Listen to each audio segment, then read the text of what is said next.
Samsung, proud sponsor of TechBusters.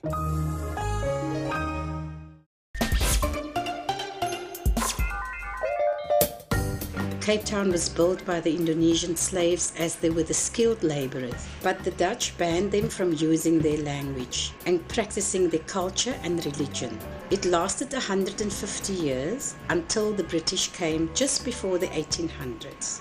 Situated on the slopes of Table Mountain, the Boekap is a traditionally Islamic neighborhood that has undergone dramatic change.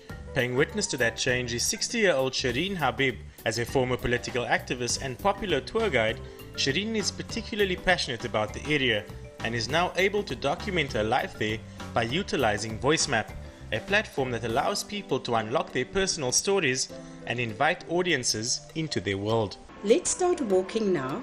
Walk a little downhill on Wales Street and go into the little lane to your right, just next to the museum. It's very important for us to get to know our own history, and especially for those who come in from other countries to also be able to say, well, I don't have so much time in Cape Town, but I can do it another way, you know.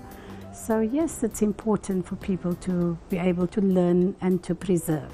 And that's what I'd like to do, is to preserve the tour.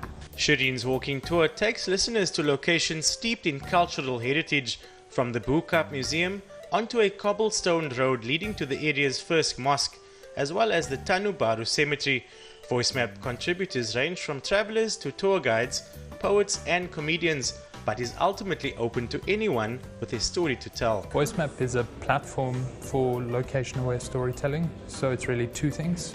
It's a publishing tool that allows people to attach audio tracks to a series of locations, and we use GPS to play those audio tracks at specific locations, and that happens through a mobile app, and that allows you to tell a story that's immersive, emotive, and there's something magic about stories that play right there. You know, GPS is accurate to between 5 and 15 meters.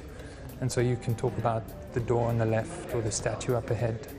To get started, end users download the Voicemap iOS app or log on to the website, then browse through locations or authors that appeal to them. Audio tours are sold from around $2 and up, with 50% of all sales revenue going to the storyteller. We have two routes at the moment that sort of cross over each other in the middle of the company's gardens, where there's a statue of Jan Smuts. And one of them writes him off as this no-good precursor to apartheid. And the other one says all about how he's contributed to the country. And I think that's really what Voicemap's all about. It's about those distinctive perspectives that can really come together in a single space, and users can choose who they want to listen to and what their interests are. I think that's something that's missing in a lot of tour companies. Currently, the bulk of tours originate out of Cape Town. However, Voicemap have published tours from Beijing to New York, London, Moscow and beyond. Moving forward, Voicemap aim to extend their reach while experimenting with different avenues GPS technology offers, helping them connect various voices to specific locations while creating an experience that is uniquely immersive and intimate. GPS is a challenge because it's only accurate to between 5 and 15 meters, and as soon as you go through a narrow alleyway where the buildings are sort of coming up on both sides of you, its accuracy drops.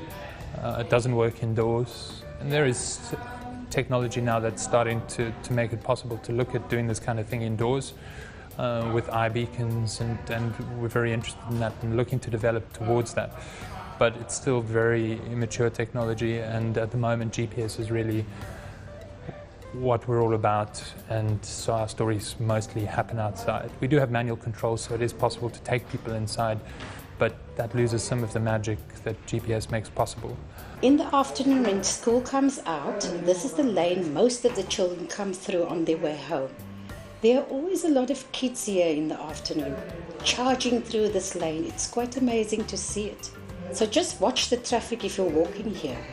Although Voicemap offers a limited selection of routes and is yet to become a cross-platform product, it remains a creative tool that allows not only for expression, but also for people and places to interact.